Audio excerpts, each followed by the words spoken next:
Hawak natin ang beat. Hawak natin ang beat.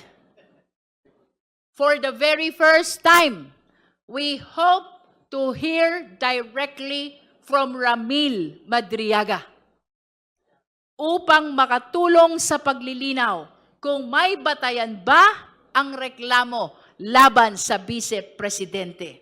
Hindi sapat ang sabihing handa. Kailangan magpakita. Kailangan sumagot. Kung walang kasalanan, simple lang. Magpakita, sumagot, hindi sa labas, kundi dito.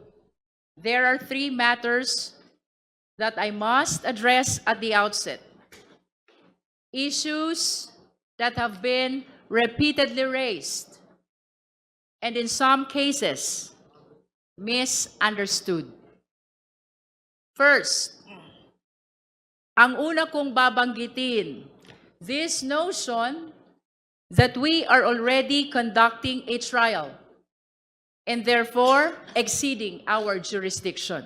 May mga nagsasabi na ang ginagawa daw natin dito ay isang trial. At dahil trial daw ito, hindi raw natin ito trabaho, kundi trabaho ng Senado. Let us clear the air once and for all.